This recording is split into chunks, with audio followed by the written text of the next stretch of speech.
வணக்கம். சமீபத்தில எனக்கு ஒரு கால் வந்தது. அவங்க ஒரு 40, 45 வயசு அ ஒரு பெண். என்னோட ஷோ மூலமா எனக்கு அவங்கள தெரியும். அவங்களோட பொண்ணோட அட்மிஷனுக்காக என்கிட்ட பேசியிருந்தாங்க. பேசியெல்லாம் முடிச்சுட்டு ஃபோன வைக்கும்போது, "அம்மா உடம்ப பார்த்துங்க, சந்தோஷமா இருங்க" சொன்னாங்க.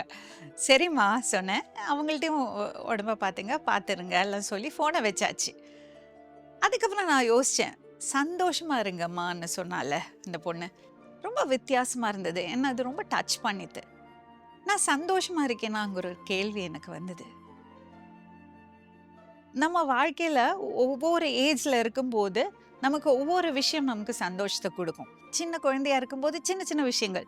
எனக்கு என்னோட அண்ணா சாக்கோபார் வாங்கி குடுத்தா, சாக்கோபார் 1 வாங்க மாட்டாரு. 4 வாங்கி குடுப்பாரு எனக்கு. எனக்கு ஸ்வீட்ஸ் ரொம்ப பிடிக்கும். அதான் இப்ப வெயிட் ப்ராப்ளம் இன்னும் கஷ்டப்படுறேன். அம் அது மாதிரி மல்லிப்பூ ரொம்ப பிடிக்கும் எனக்கு. கேரளால வந்து தமிழ்நாட்டுல இருக்கிற மாரி அவ்வளோ அழகா மல்லிப்பூ கட்ட மாட்டாங்க. ஸோ கோயம்புத்தூர்லேருந்து வாங்கிட்டு வருவாரு அண்ணா. வாங்கினா நெறைய வாங்கிட்டு வருவாரு. அக்கம் பக்கத்துல எல்லாம் எல்லாரும் அன்னைக்கு தலையில பூ சூட்டிப்போம். அது எனக்கு ரொம்ப சந்தோஷத்த குடுக்கும். அந்த மாரி சின்ன சின்ன விஷயங்கள். வீட்ல யாராவது திட்டினாங்கன்னா, நான் ஒரு குட்டி டைரியில எழுதி வச்சுப்பேன். எங்க அப்பா வெளியில போயிட்டு வந்து அப்பாட்ட டைரிய காமிப்பேன். எழுதக்கூட தெரியாது. அது சும்மா கிறுக்கி வைக்கிறது தான். அந்த ஒவ்வொரு கம்ப்ளைண்ட்டுக்கு ஒவ்வொரு ஜெம்ஸ் பாக்கெட் குடுப்பாரு எங்க அப்பா. ஸோ அந்த மாரி சின்ன சின்ன விஷயங்கள் நம்மளோட டாய்ஸு, இல்ல ஊர்லேருந்து அக்கா அக்கா மாமா குழந்தைகள்லாம் வந்தா அதில ஒரு சந்தோஷம் கிடைக்கும். அந்த மாரி நெறைய விஷயங்கள் இல்லையா? சின்ன சின்ன விஷயங்கள் அந்த மொமெண்ட்ரி ஹாப்பினஸ். இந்த ஓணத்துக்கு பூ பறிக்க போவோம். வாசல்ல பெரிய பூக்களம் போடுறது. அந்த மாரி இந்த தும்பி சொல்லுவோம். அத புடிச்சு அதுக்கு ஒரு பெட் பண்ணி அதில உட்கார வைக்கிறது. இந்த மாரி சின்ன சின்ன விஷயங்கள். இதெல்லாம் நமக்கு பட்டர்ஃப்ளை பின்னாடி போறது. இதெல்லாம் நமக்கு சந்தோஷம் குடுக்கும். ஒரு ஸ்டேஜுக்கு அப்புறம் நம்ம அடோலசென்ட் ஆகும்போது நமக்கு என்ன தோணும்? அம் நான் பாப்புலரா இருக்கணும் ஃப்ரெண்ட்ஸ்க்கு இடையில. நமக்கு வந்து அக்செப்டன்ஸ் இருக்கணும். அ நமக்கு நெறைய ஃப்ரெண்ட்ஸ் இருக்கணும். அ அந்த மாதிரி வேற யாராவது நமக்கு பிடிக்கிற மாரி ஒரு ட்ரெஸ் போட்டாலோ, இல்லன்னா ஒரு நகை போட்டாலோ, அது மாரி நமக்கும் வேணும்னு தோணும். அது கிடைச்சதுன்னா, அது நமக்கு ரொம்ப சந்தோஷமா இருக்கும். இதெல்லாம் சின்ன சின்ன விஷயங்கள் தான். ஆனாலும் அங்க அந்த விஷயங்கள் நமக்கு சந்தோஷத்த குடுக்கும். பை த டைம் அந்த அடோலசன்ஸ் முடிஞ்சிருக்காது. எனக்கெல்லாம் வந்து ரொம்ப சீக்கிரம் அந்த ஸ்டேஜ் வந்துடுச்சு. ஒரு 16 வயசுலயே வந்துடுச்சு. கல்யாணம் நிச்சயமானதுக்கு அப்புறம், சந்தோஷம் என்ன குடுக்கறதுங்கிறது கம்ப்ளீட்டா மாறிடுச்சு. அது அந்த ஃபீலிங், அந்த ஒரு ஒரு அந்த மொமெண்ட்ரி ஹாப்பினஸ் அந்த மொமெண்ட்ல இருக்கிற ஒரு ஒரு அனுபவத்த விட்டுட்டு, ஒரு ரெஸ்பான்சிபிலிட்டி ஆயிடுச்சு. என்ன ஆயிடுச்சு? கல்யாணம் நிச்சயமானதுக்கு அப்புறம் பெரியப்பாங்கிற என்னோட இன்லாஸ் அவங்களுக்கு பிடிச்ச மாரி நான் நடக்கிறேனா? அவங்களுக்கு பிடிச்ச மாரி நான் ட்ரெஸ் பண்றேனா? அவங்களுக்கு பிடிச்ச விஷயங்கள நான் பண்றேனா? அ அ அந்த மாதிரி எல்லாமே வந்து ஒரு ரெஸ்பான்சிபிலிட்டி. மத்தவங்களுக்கு இல்ல வீட்ல இருக்கிறது பெரியவங்களுக்கு. இல்லன்னா அ அம் அந்த வீட்ல ஹெட் ஆஃப் த ஃபேமிலிக்கு. இல்லன்னா நம்ம கல்யாணம் பண்ணி போற வீட்ல அவங்களுக்கு பிடிச்ச மாரி நம்ம இருக்கோமா? நடக்கிறோமா? அந்த மாரி நடக்கணும், பண்ணணுங்கிறது ஒரு ஹாப்பினஸ். அது ஹாப்பினஸ்ன்னு சொல்ல முடியாது. அந்த ஃபீலிங் அப்படியே போய் ஒரு ரெஸ்பான்சிபிலிட்டி ஆயிடுச்சு. அதுக்கப்புறம் நான் அந்த ஹாப்பினஸ் அனுபவிச்சேனா கேட்டா, எனக்கு தெரியல. ஒன்லி அந்த ஈவன் அந்த கல்யாணத்தன்னைக்கு கூட அவ்ளோ இன்ஸ்ட்ரக்ஷன்ஸ். ஃபாஸ்ட்டா நடக்காதே, தலைய குனிஞ்சு வச்சுக்கோ, அ அம் அவர வந்து முகத்த பார்த்து பேசாதே. ஆனா இதெல்லாம் நான் பண்ணல வச்சுங்க. எல்லாமே ஃபாஸ்ட்டா தான் நடந்தேன். நல்லா இப்படி உட்காந்து தான் சிரிச்சேன். அ யூ நோ அதெல்லாம் எனக்கு அந்த மாரியெல்லாம் பண்ண தெரியாது. பண்ண சொல்லிக் குடுக்கல எங்க அப்பா, அம்மா. அதனால பட் அதெல்லாம் ஒரு பர்டன் ஆச்சு. ஒரு பெர்ஃபார்மன்ஸ் ஆரம்பிச்சுடுச்சுங்க. இப்படி பண்ணாதே, அப்படி பண்ணாதே, சத்தமா சிரிக்காதே, அம் யூ நோ புடவைய இப்படி தான் பிடிச்சுக்கணும், இப்படி தான் நடக்கணும். கிச்சன்ல வேலை செய்யும்போது சத்தம் கேட்கக்கூடாது. அந்த பாத்திரத்தோட சத்தம்லாம் கேட்கக்கூடாது. அப்புறம் பாட்டு கத்துக்க சொன்னாங்க. பாட்டு கத்துண்டா அது ஒரு அலங்காரம். அதனால ரொம்ப வருஷம் நான் பாட்டே பாடல. பாட்டு கேட்க கூட இல்ல. அந்த கோவம். என்ன ஃபோர்ஸ் பண்ணாங்கங்கிறதுக்காக. ஸோ அந்த மாதிரி என்னோட ஹாப்பினஸ்ஸே ஒரு ஸ்டேஜ்ல போயிடுது. ரொம்ப ஏர்லியா. நல்லா எனக்கு பாவாடை தாவணி அவ்வளோ பிடிக்கும். எனக்கு ஃபர்ஸ்ட் கிஃப்ட் ஃப்ரம் ராம். எனக்கு இன்னும் ஞாபகம் இருக்கு. எங்க குடும்பங்களுக்கு நல்ல பழக்கம் இருக்கு. டிஸ்டன்ட் ரிலேஷன்ங்கிறதுனால கல்யாணத்துக்கு முன்னாடியே அவங்க வீட்டுக்கு அனுப்ப ஆரம்பிச்சுட்டாங்க. அவங்க என்னடான்னா மருமகள வந்து இந்த வீட்ல பழக்கவழக்கங்கள்லாம் அவங்களுக்கு கத்துக் குடுக்கணும்னு ஒரு காரணத்துக்காக என்ன கூட்டிட்டு போக ஆரம்பிச்சுட்டாங்க. எனக்கு ஃபர்ஸ்ட் பாவாடை தாவணி வாங்கி குடுத்தது ராம் தான். ஃபர்ஸ்ட் பாவாடை தாவணி இல்ல. ஃபர்ஸ்ட் வாங்கி குடுத்த கிஃப்ட். அது என்னன்னா பெரியப்பா அப்படியெல்லாம் சொல்லுவாரு. பெரியப்பா திடீர்னு லக்ஷ்மிய கூட்டிட்டு போய் அவளுக்கு ஏதாவது வாங்கி குடுறா ஹி செட். ஸோ நானும் ராமும் அன்னைக்கு வெளியில போனோம். வெளியில போயிட்டு எனக்கு ஒரு லைட் கிரீன் பியூட்டிஃபுல் ஃப்ளோரல் பாவாடை தாவணி அண்ட் அது முடிச்சுட்டு அப்படியே ராமோட ஃப்ரெண்டு வீட்டில் சிவகுமார் அவங்க வீட்டுக்கு இப்போவும் we are friends, very close friends. அங்கே அவங்க ஃப்ரெண்ட்ஸ் எல்லாம் வந்திருந்தாங்க. எல்லாருக்கும் ஒரே அதிசயம், என்னடா நீ இப்படி தொட்டில் படுத்துட்டு இருக்கிறது, குழந்தைய தூக்கிட்டு வந்துட்டியா, இவ்வளோ சின்ன பொண்ணை கல்யாணம் பண்ணிக்கிற சொல்லி திட்டிகிட்டு இருந்தாங்க அவரை. But they're all very affectionate people. அங்கே போய் அவங்களெல்லாம் பார்த்துட்டு வீட்டுக்கு வந்தோம். ஃபஸ்ட் டைம் நான் அதுதான் அந்த தாவணி போட்டேன். அண்ட் அதோடு நான் தாவணி போடலை. ஏன்னா அன்றைக்கி தாவணி போட்டதுக்கப்புறம் பெரியப்பா ஒரு ஸ்டேட்மெண்ட் சொன்னார், இந்த ட்ரெஸ் உனக்கு ரொம்ப நல்லா இருக்குது, அதனால் நீ இது போடக்கூடாது, என்ன சாரி தான் கட்டணும் சொல்லிட்டாரு. 16 வயசுலேருந்து அப்புறம் சாரி தான். ஸோ ஈவன் என்னோட கல்யாண பர்ச்சேஸ் எல்லாம் கூட எல்லாமே நான் பிடிச்ச ஒன்று எடுக்கலை. ஸோ அன்றைக்கி கல்யாண நாள் அன்றைக்கி கூட நான் ட்ரெஸ் பண்ணிக்கிறத போட்டுக்கிறது இல்லை. நான் சந்தோஷமாக இருந்தேன்னா கேட்டால் இல்லை, சந்தோஷமாக இருக்கிற மாதிரி இருந்தேன்.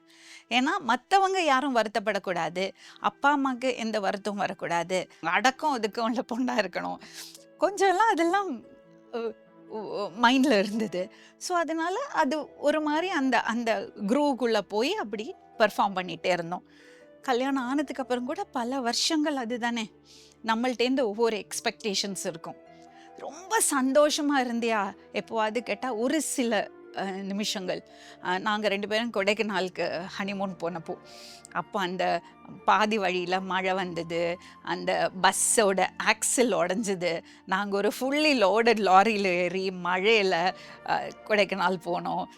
ஒரு ஃபிலிம் ஷூட்டிங் கேங், எனக்கு இன்னும் ஞாபகம் இருக்குது அந்த டைரக்டரோட பேர், மிருதங்கம் சக்கரவர்த்தி டைரக்ட் பண்ண டைரக்டர். அன்றைக்கி ஒரு விரல் கிருஷ்ணராவ் அவங்க எல்லாம் அந்த குரூப்பில் இருந்தாங்க. அவங்க வந்து அந்த பஸ்ஸில் இருந்தாங்க, அந்த ஆக்சில் உடஞ்ச பஸ்ஸில். வத்தலகுண்டுலேருந்து அந்த பஸ்ஸு போகும் கொடைக்கானலுக்கு. அப்போ அவங்க எங்கள்கிட்ட வந்து சொல்லியிருந்தாங்க, நீங்கள் வேறு வண்டியிலலாம் போகாதீங்க, நாங்கள் போகும்போது எங்கள் காரில் கூட்டிகிட்டு போகிறோன்னு. அதுக்கு பயந்துட்டே நாங்கள் வந்து லாரியில் ஏறி போனோம். அந்த மழையில் ஃபுல் லோடட் லாரியில் மேலே உட்காந்து போனது. ஹோட்டலுக்கு போனப்போ ரூமே கொடுக்க மாட்டேன்னு சொல்லிட்டாங்க. என்னென்னா கழுத்தில் தாலி காமிச்சு ப்ரூஃப் எல்லாம் காமிச்சதுக்கு அப்புறம் தான் நாங்கள் மேரிட்னே ஒத்துக்கிட்டாங்க. அவங்கள சொல்லி பிரயோஜனம் இல்லை, நான் அப்படி குட்டியாக இருப்பேன் அப்போது, அந்த மாதிரி. ஸோ கொடைக்கானலுக்கு போனேன் ஃப்ரீயாக. திடீர்னு கல்யாணம் ஆகி 10 மாதம் கழிச்சு தான் நாங்கள் ஹனிமூனே போனோம்.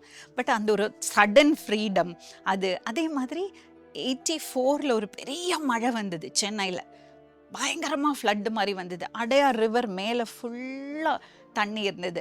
அந்த பிரிட்ஜில் அந்த மழையில் ஐஸ்கிரீம் சாப்பிட்டுட்டு பைக்கில் ராம் கூட போனது. அந்த மாதிரி ஒவ்வொரு விஷயங்கள் எனக்கு ஞாபகம் இருக்குது. அந்த மாதிரி மொமெண்ட்ரி ஹாப்பினஸ் இருந்திருக்கு. But most of the time ஒரு பெண்ணா நானே அப்படின்னா மற்றவங்களை யோசித்து பார்த்தா நான் சாதாரண ரொம்பலாம் சொன்னாலாம் கேட்க மாட்டேன். ஓரளவுக்கு ஓகே, அதுக்கப்புறம் முடியாது என்னால். அப்படி இருக்கிறது நானே இவ்வளோ அட்ஜஸ்ட் பண்ணியிருக்கேன். அப்போது மற்ற பெண்களெல்லாம் எப்படி இருந்திருப்பாங்கன்னு யோசிச்சு பார்க்குறேன் நான். அப்போது அக்கம் பக்கத்தில் எல்லாரும் பார்க்கும்போது புதுசாக கல்யாணம் ஆகி வந்திருக்கா அந்த பொண்ணு. ஸோ இங்கே ஓகே, அந்த பையன் வந்து ரொம்ப நல்லா படிச்சிருக்கான், ரொம்ப நல்ல பையன், அவருக்கு ஏற்ற மாதிரியான பொண்ணாக இருக்காளாங்கிற ஒரு ஜட்ஜ்மெண்ட், ஒரு ஸ்க்ரூட்டினி எப்போவுமே என் மேலே இருந்திருக்கு. ஸோ அது கீப் அப் பண்ணுறதுக்கு ஒரு பெர்ஃபார்மன்ஸ் எப்போவுமே லைஃப்பில் இருந்திருக்கு. ஸோ எப்போ வீட்டுக்கு போனாலும், கல்யாணத்துக்கு அப்புறம் என்னோட வீட்டுக்கு போனால் கூட என்னோட அப்பா அம்மா அப்படி கிடையாது. கூட சுற்றி இருக்கிறதுவங்க இப்போ ராம்கி சொல்லுவாங்க என்னோட ஹஸ்பண்டு, ராமகிருஷ்ணன் ஃபுல்லாக கூப்பிட்றதுக்கு பதிலாக. அப்போ ராம்கிக்கு பிடிச்ச மாதிரி ராம்கிக்கு பிடிக்கிறது, ராம்கியோட ஃப்ரெண்ட்ஸ்கிட்ட பேசும்போது ராம்கிக்கு இது தான் பிடிக்கும், எதுவுமே எனக்கு என்ன பிடிக்கும், நீ எப்படி இருக்க, அந்த பொண்ணு கேட்டால சந்தோஷமா இருமா நீ சொன்னாங்கல்ல, அது யாரும் என்கிட்ட சொன்னதில்லை. எல்லாமே பெரியப்பாக்கு பிடிச்ச மாதிரி, இல்லை அங்கே நல்ல மருமகளாக இருக்கியா, நல்ல உன்னோட வீட்டில் இருக்கிறவங்கள்ட்ட நீ எப்படி இருக்க, வரதுவங்கள்ட்ட எல்லாம் நல்லா பழகுறியா, எல்லாமே அதுதான், ஒரு பெர்ஃபார்மன்ஸ் தான். அதுக்கப்புறம் தென் எக்ஸ்பெக்டேஷன்ஸ் மாறும். உங்களுக்கு குழந்தை ஓகே 3 வருஷம் ஆச்சு, கல்யாணம் ஆகி 3.5 வருஷம் ஆச்சு, புழு பூச்சி கூட இல்லையே வயத்துல சொல்லுவாங்க. அடுத்த எக்ஸ்பெக்டேஷன். அப்புறம் ஒரு எல்லாரும் சந்தோஷப்படுத்தணும், ராமோட வீட்டில் எல்லாரும் சந்தோஷமா இருக்கணும், அதுக்காக எனக்கு குழந்தை பிறக்கணும், எனக்காக இல்லை. ஸோ அங்கே ஒரு ரெஸ்பான்சிபிலிட்டி, மற்றவங்க சந்தோஷமா இருக்கிறதுக்காக நமக்கு ஒரு ரெஸ்பான்சிபிலிட்டி. அது நம்ம பெர்ஃபார்ம் பண்ணும்போது நமக்கு ஒரு சந்தோஷம் கொடுக்குது. அப்போ உனக்கு குழந்தை வேணுமா, உனக்கு குழந்தை அதுக்குள்ள பக்குவம் உனக்கு இருக்கா, உனக்கு குழந்தைய பார்த்துக்க தெரியுமா, உனக்கு வேற ஏதாவது லைஃப்ல பண்ணமா, நோ. அண்ட் அப்போதான் என்னோட ஃபர்ஸ்ட் வெஞ்சர் நான் ஸ்டார்ட் பண்ணேன், கிரியேஷன்ஸ். அந்த கிரியேஷன்ஸ் ஓகே எனக்கு டிசைனிங்கில் இன்ட்ரெஸ்ட் இருக்குது, நான் என்னோட க்ரியேட்டிவ் எக்ஸ்ப்ரெஷனாக நான் இதை பண்ண போகிறேன்னு நான் ஆரம்பிக்கலை. ஒரு பிரச்சனை ஆயிடுச்சு வீட்டில், அப்பா பெரியப்பா கூட. Ram had to come out. அவர் பிஹெச்டியை விட்டு வேலைக்கு போக ஆரம்பித்தார். அது எனக்கு ஒரு கில்ட்டி ஆச்சு. என்னால் அவர் வேலைக்கு போக வேண்டிய சூழல் வந்துடுச்சு என்ன. அதனால் எனக்கு கான்ட்ரிபியூட் பண்ணோம்.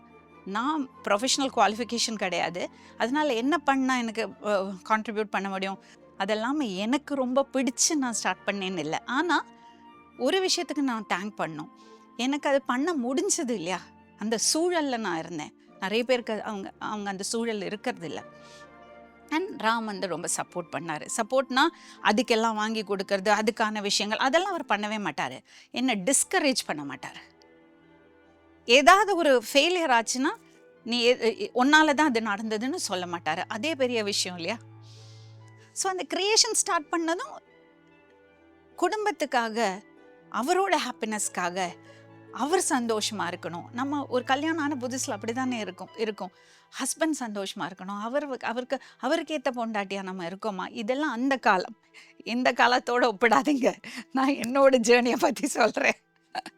ஓகே, அப்படி போச்சு. அப்புறம் குழந்தைங்க பிறந்து கொஞ்ச நாளைக்கு அந்த குழந்தையோட மூஞ்சியை பார்க்கும்போது நமக்கு ஒரு சந்தோஷம் வரும் பாருங்க.